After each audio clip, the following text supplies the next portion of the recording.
voy a hacer, aparte de agradecerle su presencia en esta tremenda tarde de calor, es disculpar la ausencia del presidente del Casino Obrero, Juan Carlos, y del vicepresidente Iván, que les ha sido imposible estar hoy aquí con nosotros. Pero aunque no esté, yo les agradezco públicamente las facilidades que nos dan siempre. Tenemos una relación extraordinaria. Bueno, unos cuantos del Centro de Estudios Bejaranos somos socios también del casino, y la verdad es que siempre podemos disponer de sus locales. Y bueno, pues tengo el placer de presentar aquí a dos grandes escritores, que yo creo que los conocéis todos.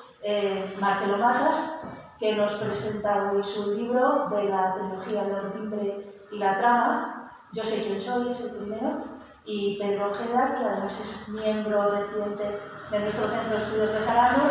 Los dos tienen una amplia trayectoria. Marcelo de Beja, que vive en Asturias, pero bueno, siempre se vuelve verdad con más ganas. Y Pedro ya lo hemos adoptado porque el último libro se desarrolla en Béjar. Vamos, son impresiones que tuvo estando aquí en Béjar. Y otra cosa quería anunciarles que el 30 de julio, que es viernes, presentaremos un libro de Antonio Turrión, Las Metamorfosis, es una antología poética.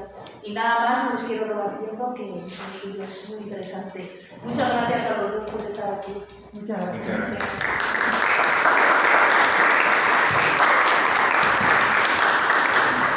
Muchas gracias, señora presidenta. Gracias, evidentemente, al Centro de Estudios Bejaranos, que siempre está moviendo, está continuamente promoviendo actos culturales en la ciudad de Béjar, y yo creo que es una de las joyas de la corona, es el buque insignia que no podemos perder, sino todo lo contrario, apoyar el beneficio de la cultura. Gracias también al sitio, al lugar que nos acoge, al Casino Obrero de Béjar, que también, con todos los problemas y las situaciones por las que estamos pasando, está intentando también dar pie, dar voz, dar paso a la cultura en Béjar. Qué bien falta nos hace. Hoy tenemos, bueno, el regreso de un hijo pródigo, Marcelo Matas de Álvaro, que nació aquí, en Béjar, en 1962, cosa que además nos une ahí una cierta complicidad generacional, ¿no? Y que, como saben, marchó a estudiar en la Universidad de Salamanca Psicología, y de allí ya después ha buscado destino profesional en Asturias, en donde vive en Oviedo, pero suele venir a la ciudad, a Béjar, de vez en cuando puede, y está continuamente relacionado con la ciudad de Béjar. Bien, su faceta como escritor hasta hace poco se mantenía sobre todo relacionada con la literatura infantil, en la que ha publicado varios libros, antologías, ha reseñado en el Comercio de Oviedo, en el periódico, y también participa en la revista Platero, que es una de las revistas más importantes en esta especialidad.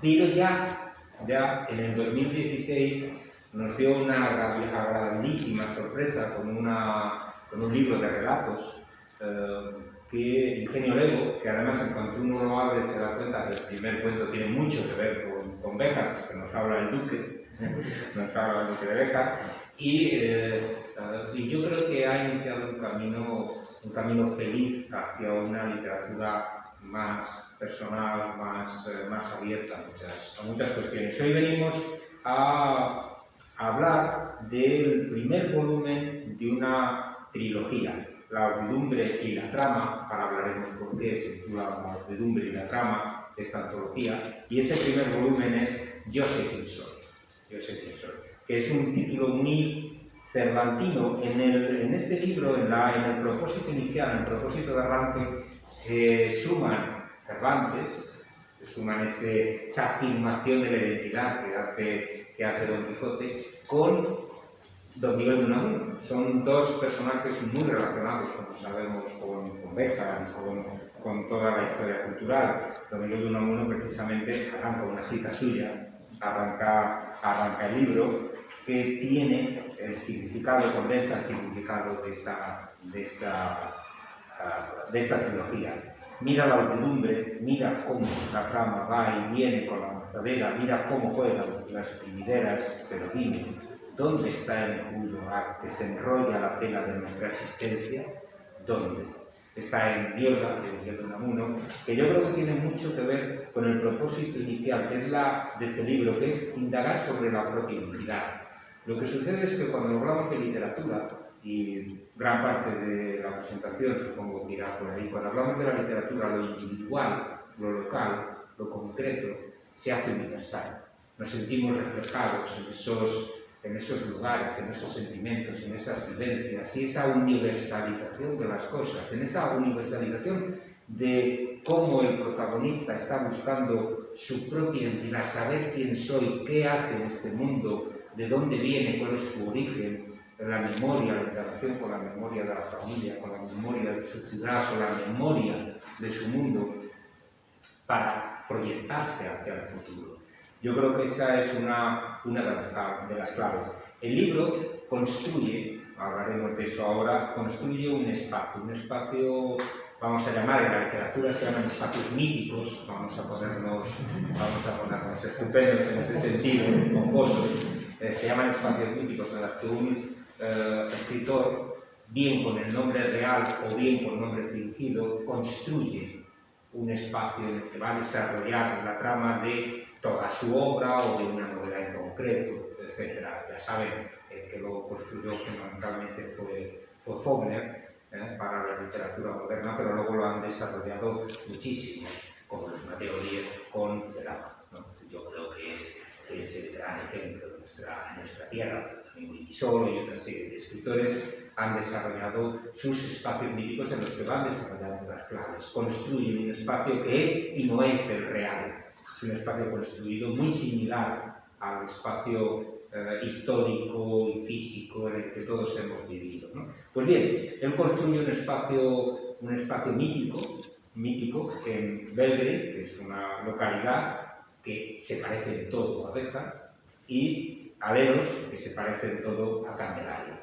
Por ahí van sucediendo una serie de nombres, una serie de topónimos, reconocibles casi todos, ¿no? El río Cuerpo, San Juan, la Costa de los Perros, la calle Novarera, Campo Pardo, la calle Libertad, el Puente Viejo, la Puerta de la Villa, el Cristo del Refugio, el Milladero, el Cine Castilla, el Parque San Gil. Son nombres topónimos que son reconocibles en la zona, pero que precisamente por la construcción literaria, por el trabajo literario, pasan de ser lugares concretos a ser lugares muy reconocibles incluso para un lector ruso o para un lector de cualquier otra parte del mundo, ¿no?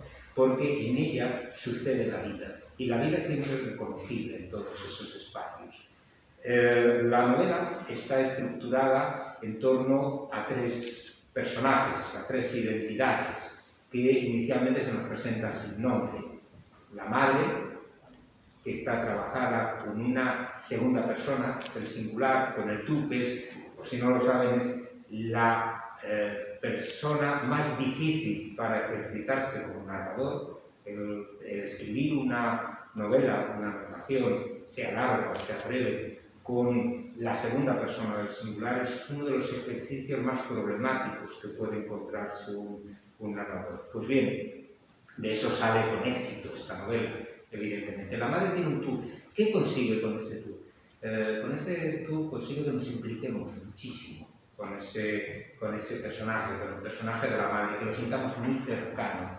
La madre está construida siempre a partir de, primero, la herencia familiar de su madre muerta, que es una huérfana, el padre desaparecido, la abuela que cría a los hermanos, y son 5 hermanos, me parece, son 5 hermanos, y a partir de ahí ese tú nos va implicando. La madre tiene un temor en su vida, se maneja siempre por el temor, que es el miedo a que le suceda algo a su hijo. Un hijo que continuamente está teniendo circunstancias, ¿no? Va acumulando circunstancias, ¿no? Anticipemos. Bien, tiene esa segunda identidad, que es la identidad del hijo, que pronto vamos a saber que se llama Andrés Retamar, Pasamos de los años 30, 40 a los años 60.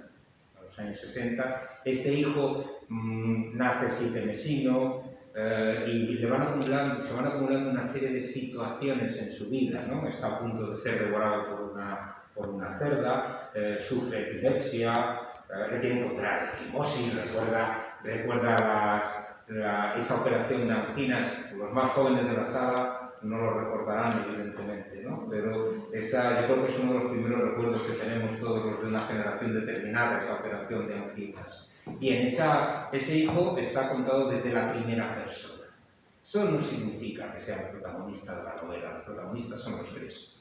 Y esa tercera identidad es la identidad del padre, la madre viene de Candelario, el padre viene de Béjar, del rey Aleros, y el padre viene con un problema inicial en su juventud, en los años 40, en un accidente en un pinar. Un compañero da una patada a una granada de la guerra civil, evidentemente, y él es herido por una esquirla, por una punta, y a partir de ahí tiene gangrena y va a sufrir una serie de cuestiones. Entonces, como vemos, es una mezcla de circunstancias que se van juntando en un puzzle en el que la identidad se tiene que ir construyendo con esas piezas, las piezas que a uno le ha dado la vida, ¿no? Y a partir de ahí tiene que jugar en una situación en la que nos encontramos con una sociedad, evidentemente, que es la sociedad del franquismo, una sociedad dominada por una moralidad extrema,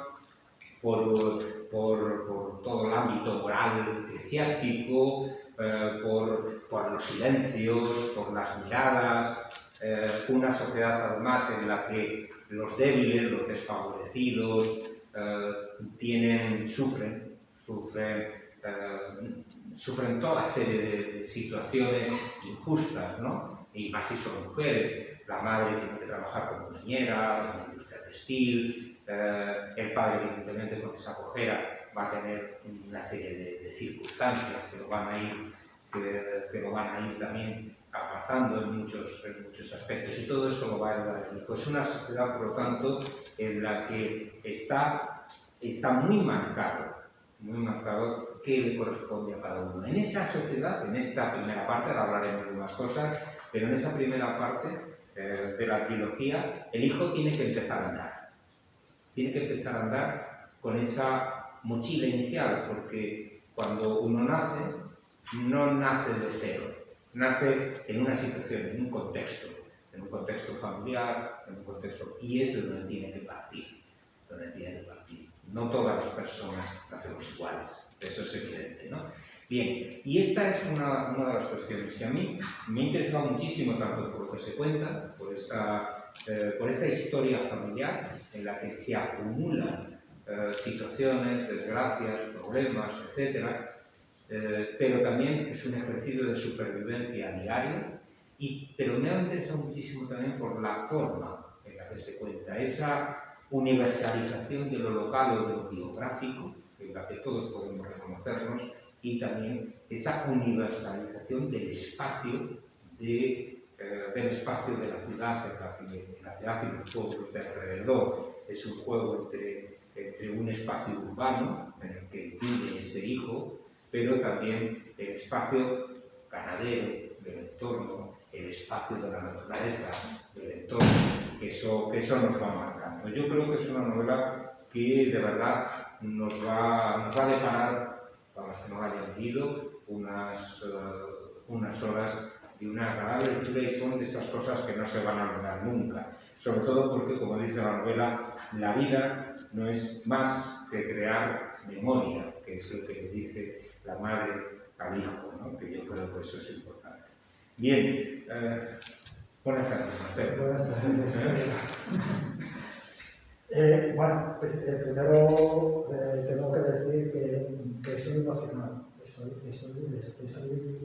Estoy emocionado, por eso saben que me tiembla la voz más de lo que habitualmente me tiembla, porque estoy en Béjar con gente que casi todos los que estáis aquí los conozco, y de los cuales me consta que he leído el libro. Y entonces estoy emocionado por estar aquí. Primero quiero dar las gracias a Pedro en primer lugar, porque él se ha prestado a hacer esta brillante presentación, además, porque ya lo has dicho todo, no sé qué quiero decir ahora. Ahora te empezaré a preguntar. Me dejaste todo así ya.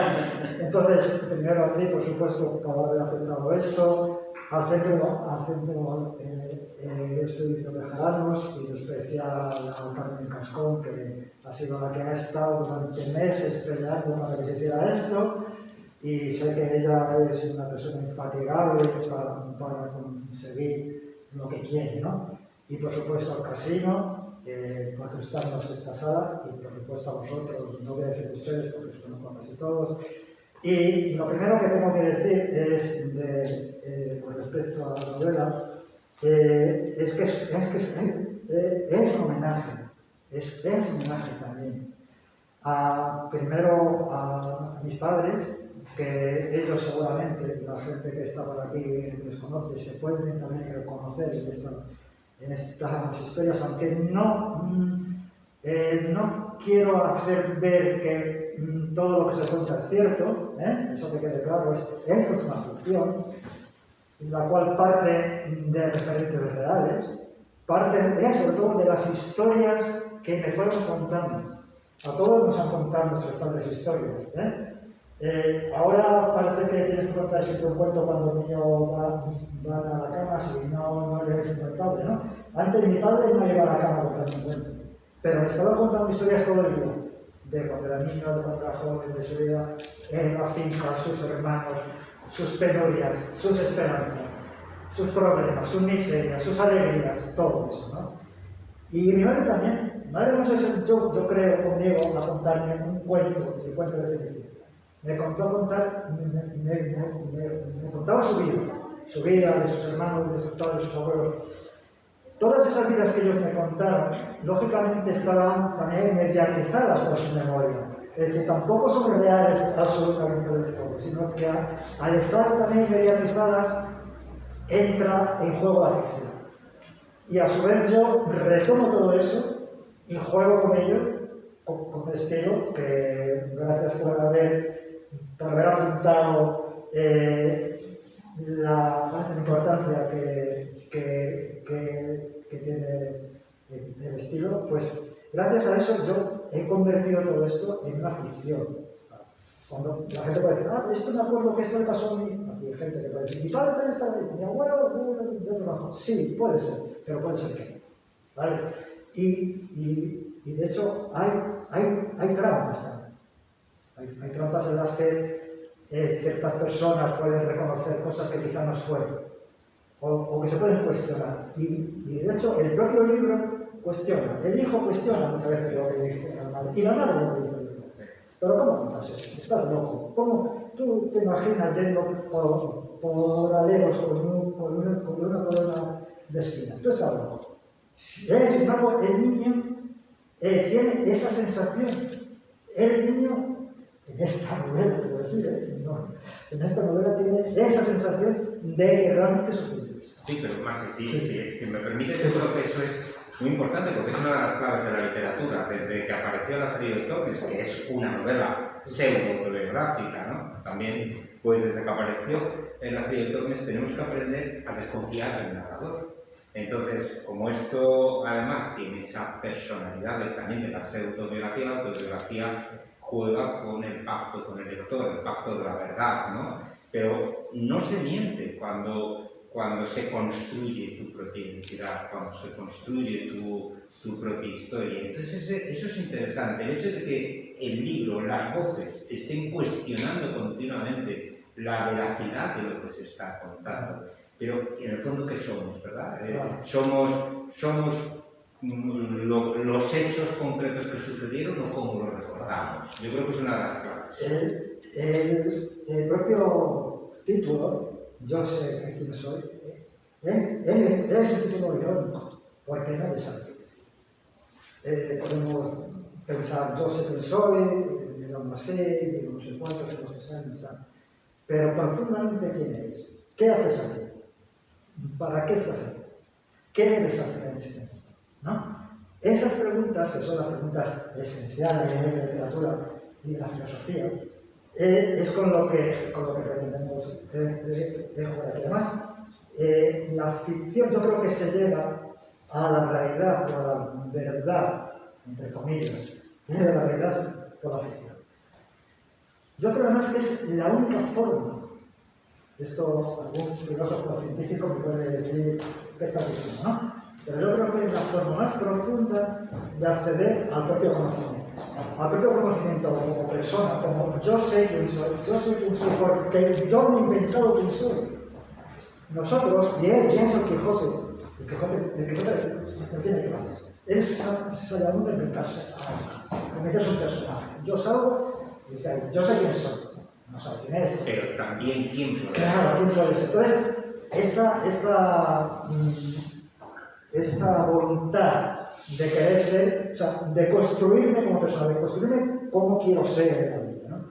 Claro, en estas circunstancias tú estás construido, digamos, estás mediatizado también o condicionado por las historias del padre y de la madre, y por el espacio.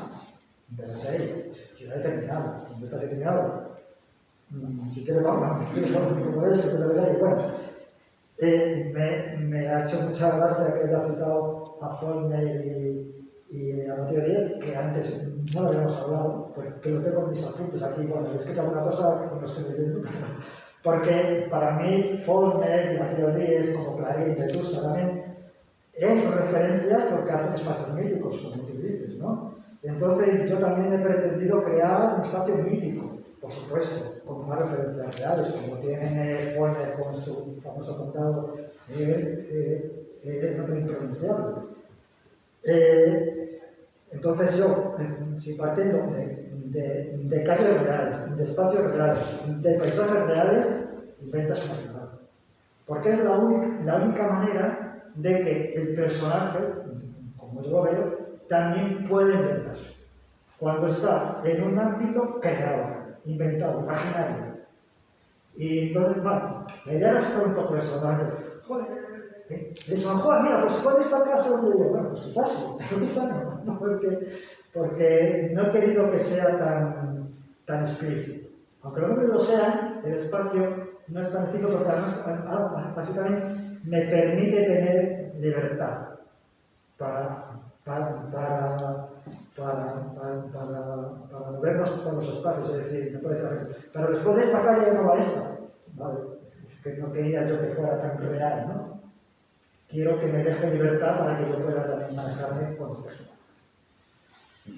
No, yo creo que sí, pero y además es lo que permite precisamente esa universalización de la situación reconocible. Estamos viendo una ciudad en un momento histórico determinado en el que por una parte está la naturaleza o el mundo rural que está ahí al lado, pero que puede vivir también de la industria textil, y entonces esa es la historia. Y a mí me gusta todo esto que estás contando porque tanto el espacio como las vidas están muy implicadas. Y eso es algo muy evidente, ¿no? Y tú has dicho antes cómo vamos construyendo la historia. Con los mismos hilos, dos artesanos pueden construir tapices diferentes. Pues eso es lo que es la vida también, nuestra vida en ese sentido. Tú has dicho que esta trilogía la habías empezado a concebir no como trilogía, sino como una novela, con lo que ahora va a ser la segunda parte, que según como lo has anunciado, esta primera es Yo sé quién soy, la segunda es Enemiga mortal de mi descanso, y la tercera es Para vivir muriendo. Entonces, tú habías empezado a concebirla como una novela, y de pronto te surgió una trilogía. Claro. Pues, ¿en qué momento y por qué cambiaste esa opción de una novela? ¿Cuándo necesitaste contarlo como trilogía y por qué? ¿Qué has buscado con este formato de trilogía? ¿Qué se va a encontrar el lector cuando el próximo año salga el segundo volumen y un poco más adelante salga el tercer volumen? ¿Qué se va a ir encontrando? ¿Cuál es tu proyecto en ese sentido? Vale, sí, justamente, porque yo empecé hace ya muchos años, muchos con 6-10, empieza a escribir una novela sobre un personaje más o menos adolescente, vieja, en los años 60-70, y bueno, escribí, lo terminé, y después vi que sí que me quedaban flojos por contar. Es decir, esa persona tenía un pasado que yo quería contar. Ahora se habla de precuela. Tú como filólogo sabes que ese término no se puede soportar. Sí. No se puede decir. Digamos antecedente, ¿no? O previo, como queramos llamar. Entonces, voy a contar, que es esta parte de la trilogía, los antecedentes, es decir, cuándo surge esa identidad, contando la vida del padre, de la madre, y cómo influye en la experiencia vital del hijo, ¿no? Y la segunda parte va a ser un poco eso. La adolescencia se va a manejar con otros personajes también familiares, pero que ya no tienen que ver con estos personajes familiares que dicen abuelos, con otros abuelos, que también formaron, aunque más tardíamente, quizás. Es personalidad, ¿no? Y la tercera parte, en la que estoy enfrascado, llevo ya bastantes años enfrascado, porque, bueno, cuesta hacerlo, va a ser ya de la juventud. Y ya van a empezar las amistades, que ya empiezan un poco también en la segunda parte. Pero, como sabemos, las amistades conforman como son.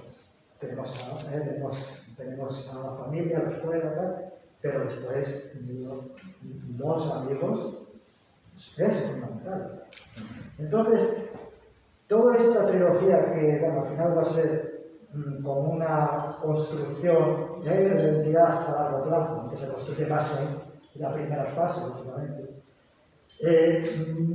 van a intervenir muchos más elementos, más personajes que influyen también, o que en cierto modo, quizá condicionan, no, quizá no sea fuerte condicionar, pero que influyen o que facilitan ciertas experiencias que a su vez conforman. Pero también influirá porque Andrés evidentemente va teniendo nuevas relaciones, se abre al mundo.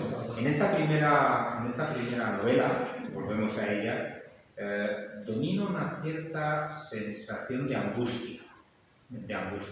Por una parte, la madre dominada por esos miedos, por esos temores, que además se van concretando, porque a causa de un tropiezo por la calle mayor, nace antes de tiempo su hijo, evidentemente. Luego su hijo va teniendo una vida con una serie de circunstancias que van haciendo temer que no vaya a seguir adelante. El entorno es durísimo, ese capítulo en el entorno, la gente que va apareciendo le va diciendo: no te encariñes con el niño porque se va a morir. Es durísimo, es casi como una letanía, ¿verdad? No te encariñes porque se muere, no te encariñes, y la madre se empeña en sacar adelante al hijo. El padre también afectado, evidentemente, por su circunstancia, ¿no? El hecho de haber tenido gangrena, de haber estado a punto de morir, salvado por una historia que cuentas muy bien, la historia truculenta del mercado negro de la penicilina que había en aquella España, ¿no? Bueno, que ha dado lugar a grandes obras de arte como El tercer hombre, ¿no? Sí. En este sentido, ¿no? Y luego el niño que está empezando a vivir entre esos temores, el odio, porque hay un momento en el que mencionas el odio como motor impulsor de la vida, y él se encuentra en esa vida en la que no sabe, que a veces la historia del cura, no vamos a desvelar para aquellos que no hayan leído, ¿no? La historia del cura, si pasó o no pasó, ¿no? Todas esas cuestiones que están sucediendo a su alrededor y que lo van afectando, casi que está empezando a vivir como acongojado ante la vida. Hay una frase impactante, que el hijo pregunta a la madre: pero bueno, ¿es posible la felicidad? ¿O hasta la felicidad tiene que ser triste? Y la madre le contesta, es una frase excelente, pero que retrata muy bien el ambiente de esta novela. Le dice la madre: mira, para decir lo que es la felicidad, una vez subía por esta cuesta contigo en brazos y fui feliz. Eso es la felicidad, ese momento, esa circunstancia, ¿no? Esa circunstancia. En ese mundo tú has querido marcar precisamente la ausencia de felicidad y hasta de esperanza para las personas. En ese momento. Claro, tú tienes la trilogía en la cabeza. Tú tienes la trilogía en la cabeza. Bueno, Claro. voy a por partes un poquito, ¿no? Si la madre tiene un miedo primitivo, que es perder al hijo. El miedo es, los psicólogos lo sabemos, es el miedo principal con el que nace el ser humano. El miedo a estar solo, el miedo al abandono. El miedo al abandono es algo es sustancial en ese tema. Entonces, ella, la madre, es por la pérdida del hijo, claro, pero es por estar sola. Quiero decir, una madre, una mujer, en esa época tenía una función solamente, ser madre y esposa, de cuidar a sus hijos. Si fracasas en eso, ella fracasa vitalmente, no eres madre. Porque ahora puede haber mujeres que sufran eso, pero en esa época, incluso en Belgrade, que tenía ese pueblo la suerte de tener una industria textil en la cual trabajaban las mujeres, muchas de ellas dejaban de trabajar cuando se casaban. Incluso los propios hombres decían, no quiero que trabajes, no sé qué piensen que no te puedo mantener. Entonces, esa circunstancia vital profunda de la madre hace que tenga miedo atroz a la persona. Luego está el dolor del padre. El dolor es un dolor metafísico, lógicamente tiene un dolor porque tiene un impedimento físico, pero también es un dolor psíquico, psicológico, emocional. No puede hacer ciertas cosas, no puede montar en bicicleta. Todos los amigos montan ahí, no montan en bicicleta, no puede hacer el giro de la vida. Eso es un problema profundo también para él. Vale, entonces el hijo retoma todo eso y odia, por supuesto, no odia al padre, no odia a la madre. Odia esa circunstancia. Es decir, esto no debería ser así. No debería haber sido así. Todas estas historias que me estáis contando todo el día, muy bien, me gustan porque conozco vuestra vida, conozco vuestra historia. A la vez también, jolín, me están a mí condicionando también las cosas. Entonces, y luego, yo, no sé, sí que es verdad que ya ha habido algún crítico que me ha dicho que me deslizo mucho hacia algo fatal, ¿no? Mucha angustia, mucho dolor, ¿no? Yo, sin embargo, creo que al final se mantiene una esperanza, una puerta abierta. Los últimos párrafos del libro, las últimas páginas, se retoman al inicio y quedan en punto suspensivo. Es decir, aquí hay una historia. Si tú dejas además que la madre abra y cierre el libro. Y la madre vuelve a tener una esperanza, y es que parece, no sé si está, no recuerdo el libro, parece que está embarazada. Sí. Es una esperanza. Otra vez en una vida. Y este niño se me salvó. Y ese niño se salvó también porque esa que toca. Sí, pero fíjate, ella vive la evolución del hijo casi también de forma traumática, porque en el momento que el hijo va a esos colegios que todos recordamos, hay ciertas similitudes. Yo evidentemente vengo de Valladolid, pero mi madre trabajó en la textil de Valladolid y con 18 años dejó de trabajar para casarse, por esa misma circunstancia, ¿no? Y yo también fui de niño a esos parvularios o colegios que habían maestras, fundamentalmente eran maestras en sus casas a dar clases. Es curioso, ¿no? La similitud.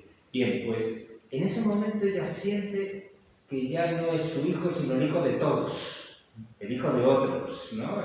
El hijo de la sociedad que ha crecido, que ha evolucionado, Entonces yo no sé si la madre y el padre pueden tú tienes en la cabeza la trilogía, puede romper esa tristeza, esa sensación de odio, de tristeza, o eso ya va a ser el hijo, Claro, el que pueda salir de ese entorno asfixiante. Sería mucho anticipar. Sí, no nos anticipes. Pero bueno, yo... Porque claro, como no lo has publicado, puedes cambiarlo. Solamente digo que hay luz al final del túnel. Quiero decir que no... Este odio que parece que el niño, sí, pero es un otro de la memoria también. Sí. Es decir, el niño siente cuando recuerda que todo esto le genera una animadversión a esta circunstancia. Pero es en ese momento de la memoria, o sea, cuando él cuenta eso, en este presente desde el que el niño cuenta, no existe eso, no existe ese odio, ni en la primera, porque ya ha entendido, y era entendiendo la historia, y la vas entendiendo. Las circunstancias históricas y contextuales son muy bueno, claras. hay una cosa que quiero decir. Evidentemente, esta acumulación de sucesos que alguien puede ver como exagerados son reales. Son cosas que sucedían en la vida de aquella época, ¿no? Que te clavaras un... que hubiese tétanos y tuviese gran vena y demás. Eran cosas muy normales, ¿no? Entonces, la historia de las dos familias que recibe el hijo son historias bastante duras. La historia de la madre, 5 hermanos abandonados por el padre, criados por la abuela, la historia del padre, que eran 15 hermanos, también es una historia también. Pero fíjate, yo quiero creer que es un simbolismo de la cosa, que es un ejemplo de la época. Sí. Muchas familias tenían 10, 12, 15. Sí, sí. Las familias vivían en la miseria más que esta tampoco vivían, por lo menos los abuelos, no en la miseria, ¿no? Aunque las circunstancias contextuales sí eran, ¿no? Históricas. Estas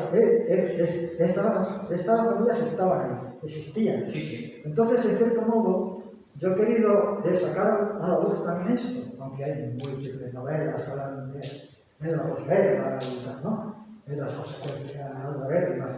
Pero yo desde este punto, perspectiva un poco cotidiana, he querido hacer ver que eso es una perspectiva cotidiana, o que eran unas experiencias cotidianas que eran comunes a mucha gente. Entonces, lo que tú comentabas antes, de darle una universalidad a la historia, yo, intento creer que sí que va por ahí, ¿no?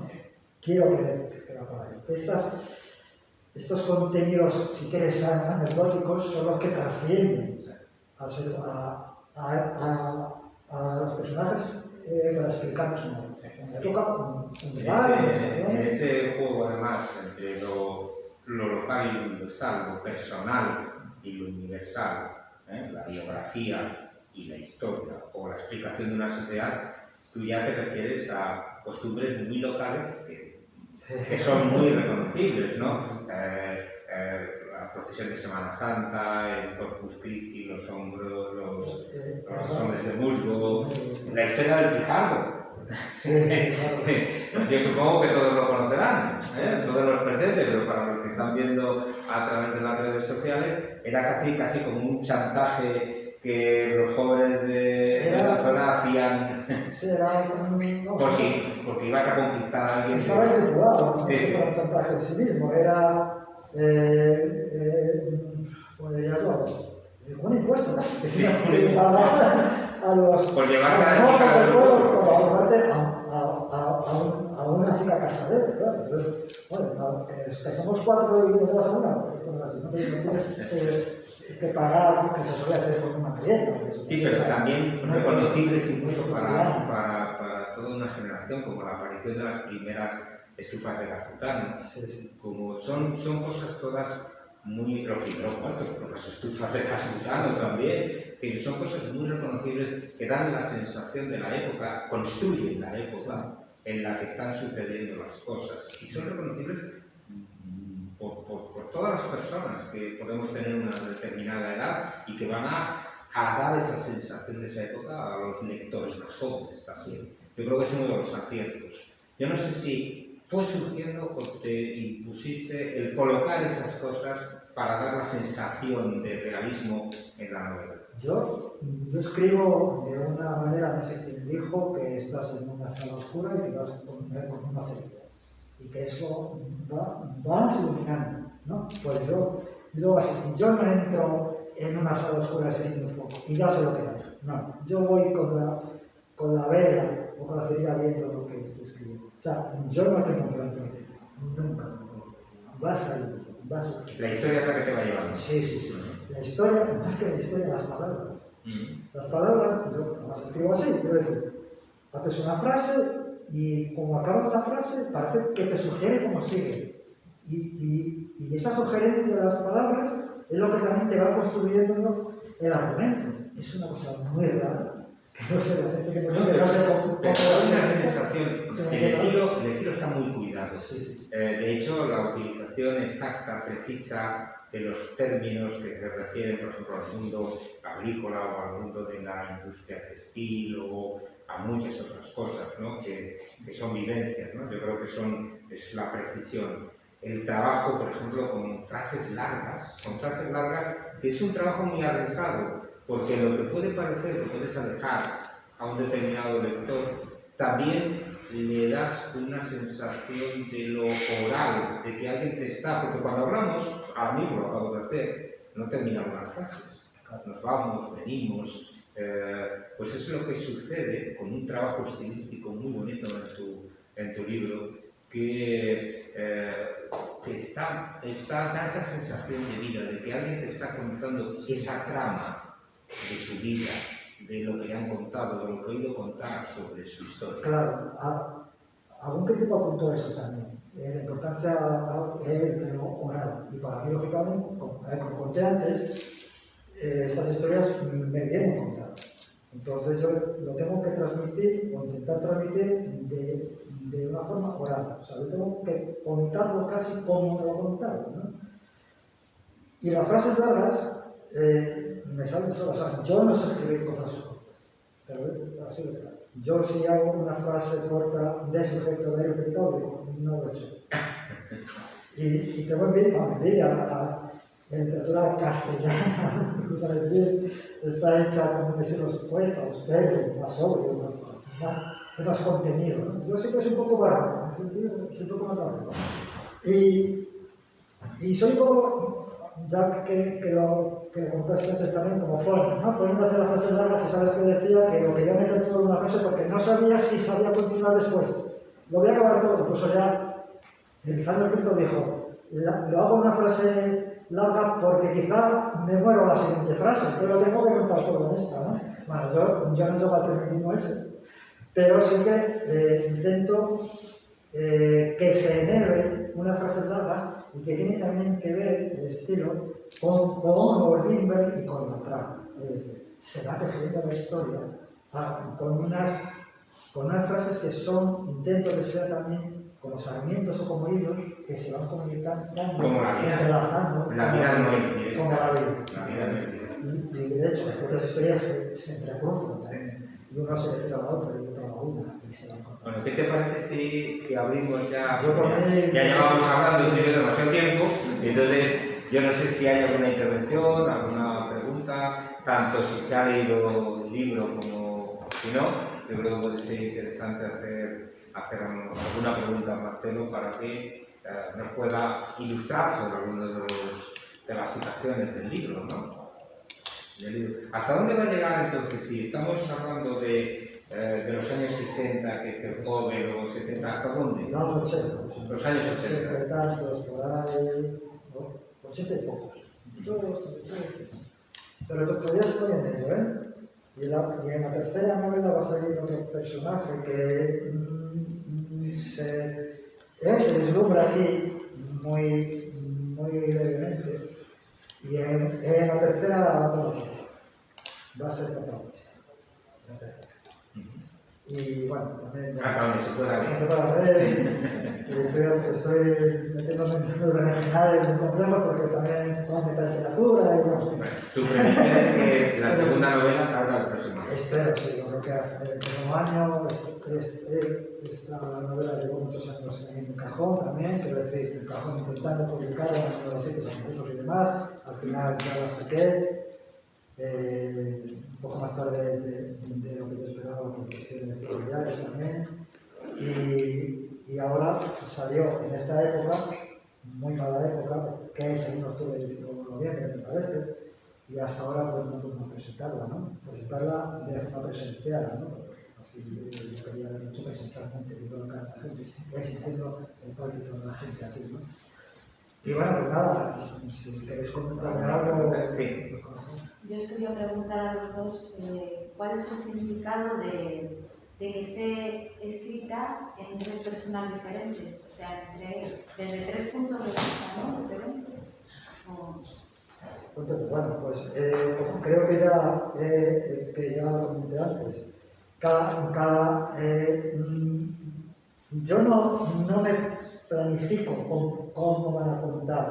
Por ejemplo, la madre cuenta desde el tú, ¿no? Yo no planifiqué eso. Pero me pareció a mí que el tú me permitía acusarla. Ella misma, desde su propia conciencia, tú, además todo el rato, comentando con una referencia también larga. Entonces eso me permite trabajar eso desde la conciencia de la propia madre, que se siente también acusada por la sociedad, que es la que está, y por su propia conciencia, porque la sociedad es la que nos crea a nosotros las frutas también, a veces, ¿no? Nosotros hacemos más y no tenemos conciencia a veces de que lo que hemos hecho es nuestro grado o negativo, ¿no? Entonces, la propia conciencia creada por la sociedad es la que va acusando a la madre, ¿no? La tercera persona de singular que uso para el padre, pues es una persona más objetiva, como tú sabes, o consciente incluso, ¿no? Entonces, lo cuenta un poco desde fuera, no se implica mucho, aunque también se mete algún monólogo interior por ahí del padre, ¿no? Pero es un poco desde fuera. Y el yo, pues es el sustancial en la novela, es decir, yo sé quién soy, yo lo cuento desde mi perspectiva personal, con lo cual también puede ser falsa, puede ser equívoca, porque me cuenta y demás, como decía antes, está también mediatizado. Pues el yo, como todos sabemos, el yo que narra es un falso también. Nunca, y esto alguna vez se lo discutir con alguien, pero me parece evidente, el escritor no es el narrador, no es el que cuenta esto. Entonces ahí es cuando la gente puede decir, oye, pero esto que contaste, tal,